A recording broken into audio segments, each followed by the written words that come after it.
Hi, I'm Rocco, un nome italiano, and as Silent Rocco, I've been performing as a modern mime artist for all my life. I started as a little robot, doing some robot moves in the breakdance group of my older brother when I was 5-6 years old, and at the age of 14 I created my first little mime sketch. 3 minutes of doing the robot, pulling the rope, of doing the wall, stuff like that. And from there on I never stopped. And mime is more than ever my big passion. So first of all, it's wonderful to see new students and people interested in this wonderful art form. I'm now 39 years old and I still feel like I'm at the beginning, and that's the great thing about mime. You can always explore new ways, you can always fine-tune your technique. There is never an end, never a top to reach.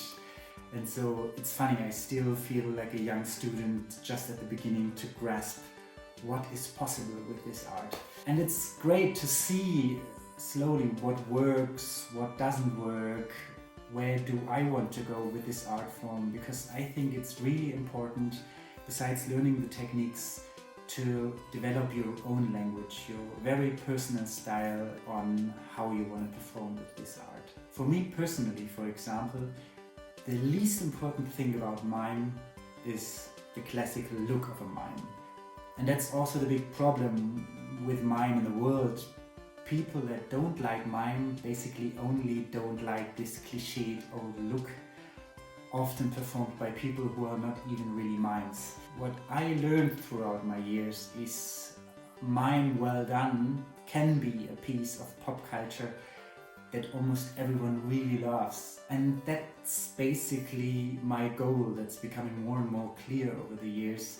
I want to bring mime from the small stages and tiny theaters back to the masses, to the big stages, to TV, and now through the pandemic I can use videos to play with my vision, to explore how can I get to many people, to all ages of people. So when we take out the costume from mime, what is really important, and important to me also in my work, is the mime technique and the storytelling.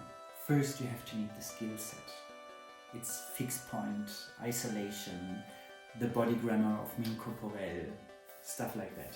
And then it's important to take this technique and use it to tell a story people might be interested in. I don't think mime should stop at this point where you have the suitcase, it's in the air, and that's your act.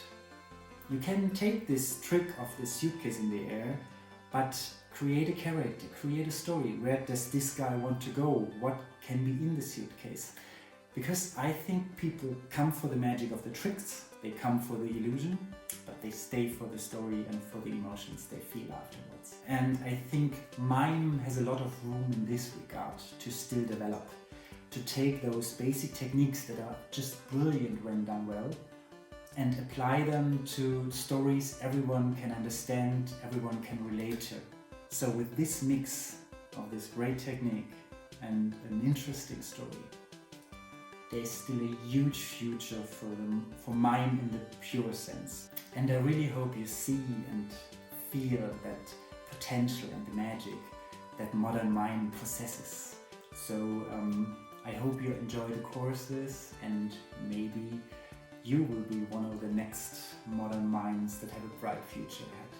And one thing I also want to offer you, because I'm such a big fan of mime, if you ever create a little skit, a little play, something, short mime act, you're always welcome to show it to me. Because I always love to see when there's new people being interested in mime, and I for myself am excited to see where this art form can go. I wish you all the best for the future. Keep in touch, and I can't wait to see what you are gonna create. Bye bye.